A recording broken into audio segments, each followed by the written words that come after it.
Casey, as a coach, what type of impact have you seen injuries have on personal lives of student athletes? Well, I think the thing to remember is that, you know, when you're in college and you're attending school, especially on a scholarship and you're playing sports, you don't get that way by just waking up and deciding you're going to play a sport. You have to work hard, and that sport has to basically, basically be one of the biggest parts of your life growing up. That being said, when you have an injury that takes you off the court or off the field, it changes your entire life. It changes what you do. It changes your everyday in and out, whether it's going to the court and now you got to go to rehab. It changes you mentally because you're not used to having less physical exertion on the court or on the field. So not only is it a physical change, but it's a big mental change.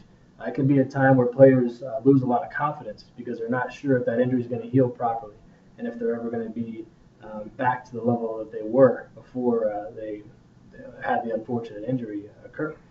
So it has a lot of different impacts, Mike. It's not just as simple as, oh, I sprained my ankle and just got to wait a few weeks. There's a lot of repercussions. And the time that you're off the court or off the field, there's all your teammates, your opponents, they're on the field. And so you have to make up for that at the end. You know, when you do get healed up, you have to work extra hard to get back to the level where you were at. Right, I can relate to that. You know, like I said, I hurt my leg, and I had to, go through some tough times, and really had to, stay focused as an athlete because, like you said, I knew that guys were working and in the gym and getting better, and I was pretty much sitting down, getting heavy, and it kind of slowed me down. So, I know as a player, you really have to stay focused in that off-court category rather than the the on the court Right. thing. So Well, and too, Mike, if you think about it, when you're on the court, most of the time you're interacting with your coaching staff and your teammates.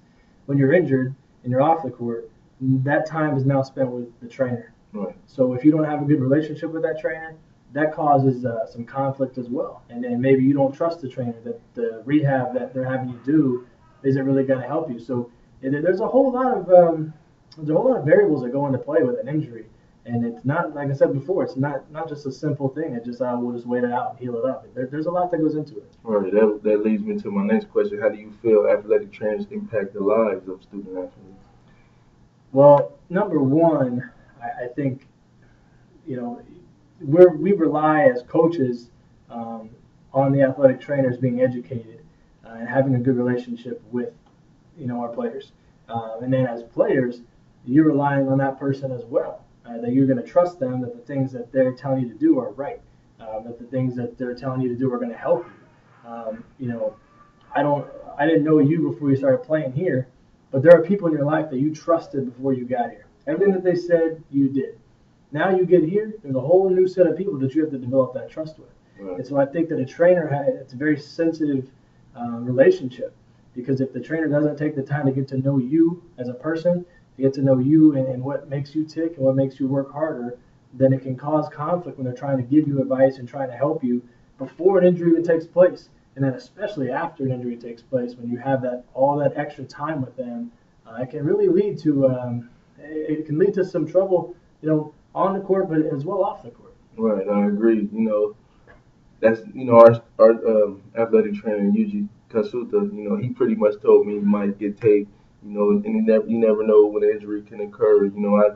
I did. I'm not a guy who used to getting taped, and I wasn't. I didn't get taped, and it came that game where it actually happened. So I pretty much understand exactly what you're saying. So yeah, it's a long process. Absolutely. What characteristics and qualities should a good athletic trainer possess? You pretty much summed it up. You got to have a relationship. Yeah. I mean, qualities and qualifications, I think, are two different things. But I would say quality-wise, you gotta be somewhat of a people person. Mm-hmm. I think to be an athletic trainer, there's a lot of schooling that takes place. There's a lot of time spent in the books. There's less time interacting with people, and so I've seen a lot of trainers have trouble basically taking what they learn in the books and applying it on the court or on the field, not because they don't know the knowledge, but because they don't know how to communicate that knowledge to their players. Right. So I would say number one is an ability to deal with people and communicate effectively with people. And then, number two is just being able to be calm, being able to look at every injury and every situation one by one and make the best decision for the individual athlete.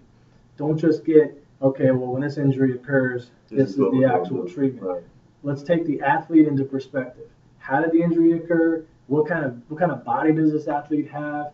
Take all that into consideration before coming up with a healing program or some sort of rehab program for that athlete. So I think it's a combination of just people skills and the ability to apply the knowledge that they have. Those are two very important things I think that trainers should possess. Right. Not only that, each injury, has its own way of healing. You can't heal an ankle with, stretching it like you would do a hamstring, or it's different repercussions for different injuries. So I agree with you on that. And then different people heal different, time-wise differently. You look at Kevin Ware, and 2 years ago, the NCAA tournament, he has the freak injury, breaks his leg, totally just a clean break.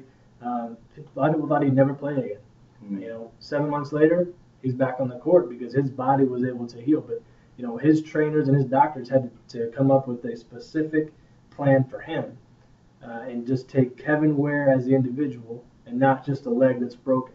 And really find the plan that's going to work for him. So obviously, in his life, he had very good trainers and doctors at his side. Right. What advice would you give student athletes in regard to coping with the athletic injury? I'd say number one is just understand that it takes time. It's not something that you just go to sleep and wake up the next day and you're healed. If it was like that, it would be a great world, but unfortunately, it's not. Right. And so when you get injured, you just got to understand that I think you got to find your passion even more for the game that you're playing and the sport that you're playing. If you really love that sport and you're dedicated to that sport, you're going to be dedicated to the rehab. You need to get back on the court, get back on the field, what have you. So I would say one is just understand that it takes time. Be patient with the injury. Push yourself, but don't over-exert yourself to the point that you're re-injuring or re-aggravating an injury. Right. I can agree with it takes time, because I woke up, and it hit me. It didn't really hit me until a week after that I was really, hurt. I thought it was going to go away a week or so, and, I really had to, get in the right mindset to, prepare myself for that. Right. So I can understand. Yeah. Well, you look at sprained ankles, for instance, like, you could sprain an ankle, in a game or a practice, and it might not be that bad, and you might be okay the next day. Let's say a month later, you sprain that ankle again, and it might be a much worse sprain. And in your mind, you might be thinking, well, I don't need a day for this to heal. But it's a different injury. Right. And so you got to take that into consideration. So it's always about understanding that and being patient with that. I would say the other thing I would think of is just, really finding a level of trust, again, with that trainer. As far as coping with the injury, understand that your coach wants you back on the court for the field. Doesn't help your coach to not be on the court of the field.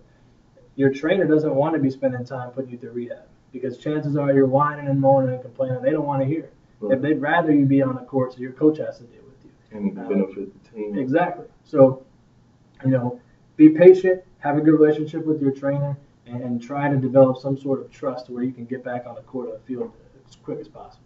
Right. Okay. Well, there you have it. It's Michael Craig and Casey Matthews, IDS 402.